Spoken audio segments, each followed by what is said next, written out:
Enzymes. Human body is a product of different chemical reactions and processes.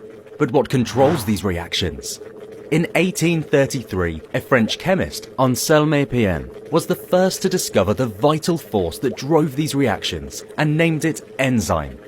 Enzymes are substances, proteins, or in some cases, ribonucleic acid, RNA, that speed up a biochemical reaction by modifying specific substances called substrates. Enzymes are supremely selective in who they bind to and modify, hence their specificity. Mode of action. Easier said, but how does a tiny enzyme speed up a chemical reaction? The answer to this is simple. Enzymes perform this critical task by lowering a reaction's activation energy, that is, the amount of energy needed for the reaction to begin. Enzymes bind to their substrates, hold them in such that chemical bond breaking and bond forming processes take place more easily. Enzymes have a specific place in them called active site, where the substrate binds and real-time action takes place.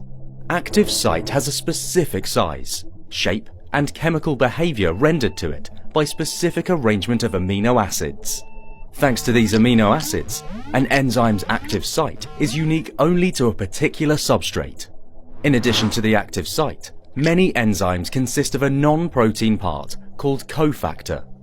Cofactors may be cations, positively charged metal ions, activators, bound temporarily to the active site to activate the enzyme, organic molecules, vitamins or vitamin products, coenzymes, that join enzyme-substrate complex temporarily, prosthetic groups, permanently enzyme-bound.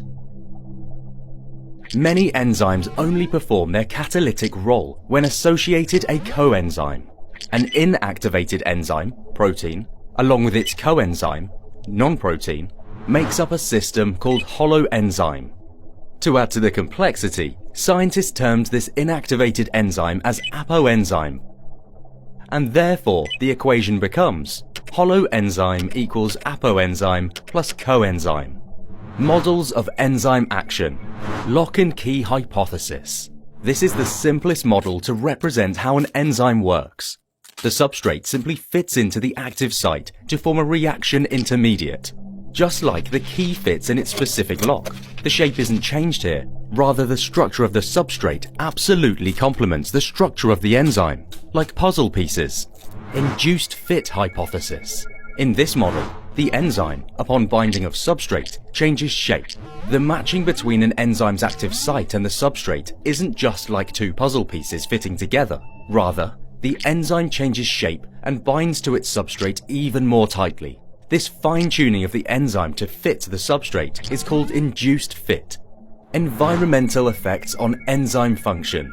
Active sites are very sensitive. They sense even the slightest change in the environment and respond accordingly. Some of the factors that affect the active site and consequently enzyme function include temperature.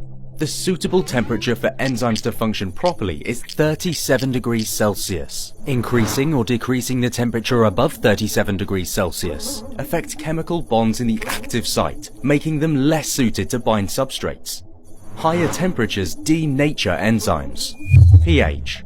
Amino acids present in the active site are acidic or basic. Fluctuation in pH can affect these amino acids, making it hard for substrates to bind. Extreme pH values can denature enzymes. Enzyme concentration. Increasing enzyme concentration will increase the rate of reaction, as more enzymes will be available to bind with the substrates. However, after a certain concentration, any increase will have no effect on the rate of reaction. Substrate concentration. Increasing substrate concentration increases the rate of reaction. This is because more substrate molecules will be colliding with enzyme molecules, so more product will be formed. But again, this effect is valid up to a certain concentration. Inhibition of enzyme activity. Some evil substances called inhibitors reduce or even stop the activity of enzymes in biochemical reactions. They either block or distort the active site, thus inhibiting the reaction.